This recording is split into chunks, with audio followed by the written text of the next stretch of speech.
نویں صدی کے بغداد میں ایک اسکالر رہتے تھے ہشام ابن کلبی رحمۃ اللہ علیہ.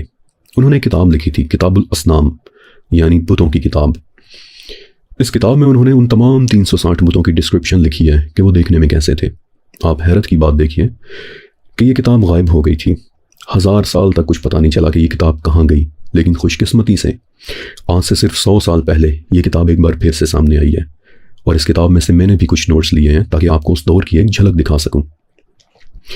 اب ظاہر ہے کہ تمام کے تمام بتوں کا تو میں نہیں بتا سکتا، ورنہ آج کی ساری ویڈیو اسی گفتگو میں چلی جائے گی، لیکن اتنا بتا دیتا ہوں کہ نائلہ یہ ایک فیمیل بت تھا. سوا یہ بھی ایک فیمیل بت تھا. یغوث کی شکل شیر جیسی تھی، یعوق کی شکل گھوڑے جیسی تھی. نصر گدھ یعنی ولچر کی شیپ کا ایک بت تھا. طائف میں لات کی عبادت ہوتی تھی، جبکہ قریش عزا کے پجاری تھے، اور عزا ایک بہت بڑا فیمیل بت تھا. انشاءاللہ سیریز میں آگے چل کر میں آپ کو عزا کے متعلق کچھ بڑی حیرت انگیز واقعات سناؤں گا. جبکہ حبل کہ جسے عمرو نے کعبہ کی چھت پر رکھا تھا، وہ مکہ کا سب سے بڑا بت تھا. پہلے یہ بت کعبہ کی چھت پر پڑا ہوا کرتا تھا، لیکن بعد میں ان لوگوں نے اسے کعبہ کے اندر شفٹ کر دیا. یہ سرخ رنگ کے عقیق یعنی ایگٹ یا پھر کارنیلین سے بنا ایک بہت بڑا بت تھا، اور اس کا ایک ہاتھ ٹوٹا ہوا تھا کہ جسے بعد میں قریش نے سونے کا بنوا کر لگوا دیا تھا. یعنی سرخ رنگ کے پتھر سے بنا ایک بہت بڑا بت کہ جس کا ہاتھ سونے کا بنا ہوا تھا، اور بعد میں فتح مکہ کے موقع پر پھر اسے حضرت علی رضی اللہ تعالیٰ عنہ نے توڑا تھا. یہ بڑے اور مشہور بت ہیں، لیکن ان کے علاوہ بھی بہت سارے بت تھے. خانہ کعبہ کی شکل کا ایک کیوب جیسا بت بھی تھا کہ جس کا نام لیس تھا، اور لوگ اس کا بھی طواف کیا کرتے تھے.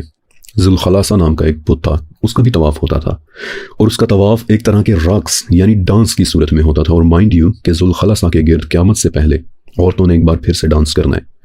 یہ ایک بڑی خطرناک پیشن گوئی ہے. وقت آنے پر انشاءاللہ میں ڈیٹیل کے ساتھ اس پر بات بھی کروں گا.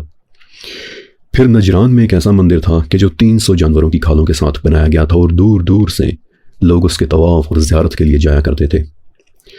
کعبہ کی چھت پر حبل کے علاوہ شمس نام کا بھی ایک بت تھا، جبکہ کعبہ کے اندر باقی بتوں کے ساتھ ساتھ حضرت ابراہیم علیہ السلام، اسماعیل علیہ السلام، عیسیٰ علیہ السلام اور بی بی مریم علیہ السلام کی تصویریں بھی رکھی ہوئی تھیں کہ جن کی وہ لوگ تعظیم کرتے تھے.